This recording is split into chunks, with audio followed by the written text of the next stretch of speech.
فإن لم يستجيبوا لك فاعلم أنما يتبعون أهواءهم ومن أضل ممن اتبع أهواءه بغير هدى من الله إن الله لا يهدي القوم الظالمين. اللہ رب العالمین اس سے قبل کی آیت میں نبی کریم صلی اللہ علیہ وسلم کو حکم دیتے ہوئے اس بات کو بیان کیا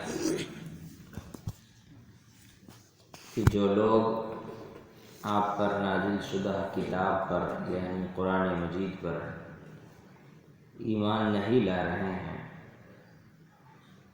ان سے کہیے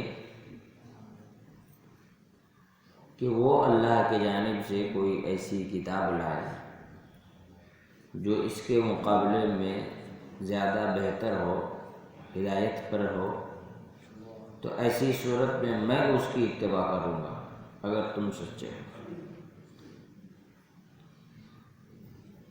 پھر اللہ رب العالمین نے فرمایا فَإِن لَّمْ يَسْتَجِيبُوا لَكَ، وہ قرآن کو ماننے کو تیار نہیں، آپ ان سے کہیے کہ اگر یہ صحیح نہیں ہے تو تم کوئی لے آؤ، وہ بھی لانے کی ان کے اندر جب طاقت نہیں ہے، فَعْلَمْ، تو اب جان لیجیے، أَنَّمَا يَتَّبِعُونَ أَهْوَاءَهُمْ، یہ لوگ اپنے خواہشات کی پیروی کر رہے ہیں۔ یہ قرآن کی تکذیب یا آپ کے رسالت کا انکار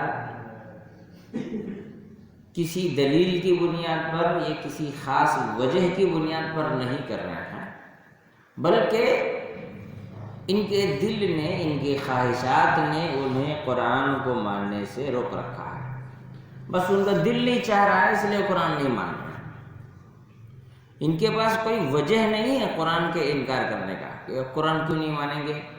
چلیے میرے پاس 25 وجہ ہیں، 1 2 3 4 5 6 کر کے وجہ گنانا شروع کر دے، یہ قرآن میں یہ بات صحیح نہیں ہے، یہ صحیح نہیں ہے، یہ صحیح نہیں، یہ صحیح نہیں، اس لیے میں نہیں مان رہا ہوں۔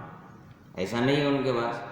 یہ ہمارے پاس کوئی ایسی کتاب موجود ہے جو اس سے بہتر ہے، اس لیے ہم قرآن کو نہیں مان رہے ہیں، ایسا بھی نہیں ہے ان کے پاس۔ بس ان کا دل نہیں چاہ رہا ہے تو وہ قرآن کو نہیں مان رہے ہیں۔ پھر آگے اللہ تعالیٰ نے فرمایا وَمَنْ أَضَلُّ مِمَّنِ اتَّبَعَ أَهْوَاءَهُ بِغَيْرِ هُدًى مِّنَ اللَّهِ، اس آدمی سے زیادہ بھٹکا ہوا، اس آدمی سے زیادہ گمراہ، اس آدمی سے زیادہ ہدایت سے دور کون ہو سکتا ہے جو اپنی خواہش کی پیروی کر رہا ہو بغیر ہدی من اللہ، اللہ رب العالمین کی جانب سے آئی ہوئی ہدایت کو چھوڑ کر کے، اس کو پشت میں ڈال کر کے، اس سے دوری اختیار کر کے اپنی مرضی کے مطابق عمل کر رہا ہے۔ ان اللہ لا یہدی القوم الظالمین، اللہ تعالیٰ ایسے ظالم لوگوں کو ہدایت نہیں دیتا ہے۔ اللہ رب العالمین نے مشرکین کے بارے میں قرآن مجید میں اس بات کا ذکر کیا کہ مشرکین کسی کی عبادت نہیں کرتے، وہ کس کی عبادت کرتے ہیں؟ اپنی خواہشات کی۔ افرأیت من اتخذ الہہ ہواہ، اب کی کیا رائے ہے ان لوگوں کے بارے میں جنہوں نے اپنے خواہشات کو رب بنا رکھا ہے؟ جیسے مثال کے طور پر عیسائی، اللہ نے کہیں نہیں کہا کہ عیسیٰ علیہ السلام کی عبادت کرو، عیسیٰ علیہ السلام نے کبھی نہیں کہا کہ میری عبادت کرو، اور نہ ہی کسی دوسرے نبی نے اس بات کی تائید کی کہ عیسیٰ علیہ السلام کی عبادت ہونی چاہیے۔ کسی نے ان سے نہیں کہا کہ عیسیٰ علیہ السلام کی عبادت کرو، ان کے دل نے کہا، ان کے خیال میں آیا، ان کو ایسا لگا کہ یہ تو بنا باپ کے پیدا ہو گئے، یہ کوئی دیوی شکتی ہے، آلوکک شکتی ہے، کوئی غیبی طاقت اس کے اندر موجود ہے، لہذا اس کی عبادت ہونی چاہیے۔ دل نے کہا، خواہش ہوئی، شروع پڑ گئے۔ دنیا میں اور بھی مشرکین ہیں جو سورج کے پجاری ہیں، اللہ نے کہیں کہا سورج کو سجدہ کرو؟ نہیں۔ دنیا کی کسی مذہبی کتاب میں جس کو آسمانی مذہب کہتے ہیں اس میں لکھا ہے کہ سورج کی عبادت کرو؟ نہیں۔ بس اس نے دیکھا کہ سائنٹیفکلی سورج میں بڑی انرجی ہے، اس کے اندر بڑی طاقت ہے، سورج کے ذریعے سے دنیا کے ہر کام ہوتے ہیں، تو اس نے کیا کیا؟ سورج کی پوجا شروع کر دی۔ اس کے دل نے کہا کہ اس میں بڑی انرجی، بڑا لگا، اس کی پوجا شروع کر دو، تو لوگ اس کی پوجا کرنا شروع کر دیے۔ آپ لوگ پتہ نہیں وہ رپورٹ دیکھے کہ نہیں، آج سے تقریباً 8-10 سال پہلے کی رپورٹ ہے، ہندوستان میں آدیواسیوں کے یہاں ایک آدمی پڑھا لکھا آ گیا،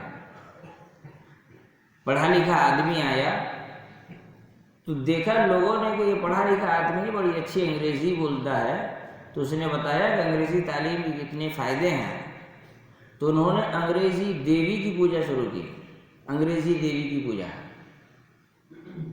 ہاں، یہ رپورٹ کیا کہتا ہے کہ انگریزی دیوی کی پوجا شروع ہوئی۔ کیوں؟ کہ جی ہمارے یہاں پہ تو ترقی انگریزوں کے ذریعے ہوئی تھی، انگریزی دیوی کی پوجا کرو۔ افرأیت من اتخذ الہہ ہوا، آپ کی کیا رائے ہے ان لوگوں کے بارے میں جن لوگوں نے اپنی خواہشات کو رب بنا رکھا ہے؟ تو ہر انسان جو شرک کرتا ہے وہ کسی کی پوجا نہیں کرتا، وہ صرف اپنی خواہشات کی، اپنی خیالات کی، اپنے دل میں اٹھنے والے پنپنے والے بیکار اور لایانی قسم کے افکار اور نظریات کی پوجا کرتا ہے۔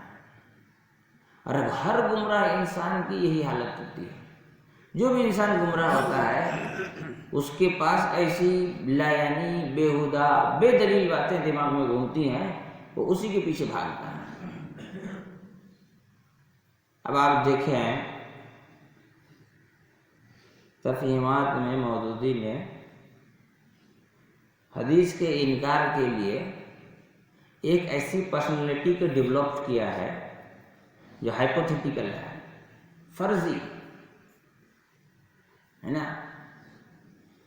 اور اس کے ذریعے سے اس نے حدیث کا انکار کر دیا۔ اس کے دماغ میں محدثین سے غلطی ہو سکتی ہے، اس لیے حدیثوں پر بھروسہ نہیں ہونا چاہیے۔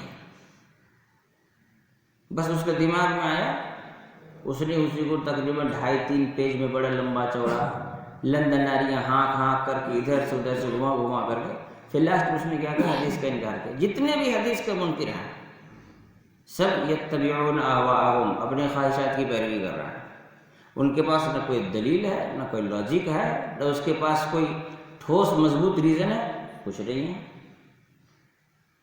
گمراہی کی پہلی وجہ ہے خواہشات کی اتباع کرنا، اسی لیے اللہ تعالیٰ نے فرمایا وَلَا تُطِعْ مَنْ أَغْفَلْنَا قَلْبَهُ عَنْ ذِكْرِنَا وَاتَّبَعَ هَوَاهُ وَكَانَ أَمْرُهُ فُرُطًا، کہ ہرگز ایسے لوگوں کی اتباع نہ کرنا جس کے دل کو ہم نے ہمارے ذکر سے غافل کر دیا ہے، اور وہ انسان جو خواہشات کی پیروی کرتا ہے، اور وہ انسان جس کے معاملے میں بیلنس نہیں ہے، فروطا، کبھی دائیں گرتا ہے کبھی بائیں گرتا ہے، درمیانہ اعتدال اس کے پاس نہیں پایا جاتا، یا تو بالکل بھی عمل نہیں کرتا اور عمل کرنے لگتا ہے تو بدعتی ہو جاتا ہے۔ تو اللہ رب العالمین نے یہاں پر بھی مشرکین کے سلسلے میں یہی بات کہی کہ فَإِن لَمْ يَسْتَجِيبُوا لَكَ، اگر یہ لوگ آپ کے اس بات کی جواب نہ دے پائیں، فَاعْلَمْ، تو آپ جان لیجئے، أَنَّمَا يَتَّبِعُونَ أَهْوَاءَهُمْ، یہ لوگ صرف اور صرف اپنے خواہشات کے پیچھے دوڑے جا رہے ہیں، بھاگے جا رہے ہیں، اسی کی پیروی کر رہے ہیں۔ وَمَنْ أَضَلُّ مِمَّنِ اتَّبَعَ أَهْوَاءَهُ بِغَيْرِ هُدًى مِّنَ اللَّهِ، اور اس انسان سے زیادہ بہکا ہوا کون ہے جو اپنی خواہش کے پیچھے پڑا ہوا ہو بغیر اللہ کے رہنمائی کے، اللہ تعالیٰ کی رہنمائی کو کنارے رکھ دیا، اپنی مرضی سے بھاگے جا رہا ہے۔ إِنَّ اللَّهَ لَا يَهْدِي الْقَوْمَ الْكَافِرِينَ، ظالمین اللہ تعالیٰ یقیناً ظالموں کو ہدایت نہیں دیتا۔ خواہش کی پیروی ہی تو کیا تھا شیطان نے، اللہ نے کہا سجدہ کر، تو نہیں کیا، تو اللہ نے کہا مَا مَنَعَكَ أَن تَسْجُدَ لِمَا خَلَقْتُ بِيَدِي، جس کو میں نے اپنے ہاتھوں سے بنایا، تجھے اس کو سجدہ کرنے سے کس نے روکا؟ تو اس نے کہا میرے دماغ نے۔ دلیل کیا تھی؟ تو نے مجھ کو آگ سے پیدا کیا، اس کو مٹی سے پیدا کیا، میرے دماغ نے کہا میں اونچا ہوں وہ نیچا ہے، بس میں نہیں کروں گا سجدہ۔ اس کی خواہش تھی، اس کے دل میں آئی بات، بس فوراً اس نے اللہ تعالیٰ کی نافرمانی کی، گمراہیوں کی اور عذاب الہی کو دعوت دینے والے تمام اعمال کی ابتدا خواہشات کی پیروی سے ہوتی ہے، اسی لیے اسلام میں خواہشات کی پیروی منع ہے نا۔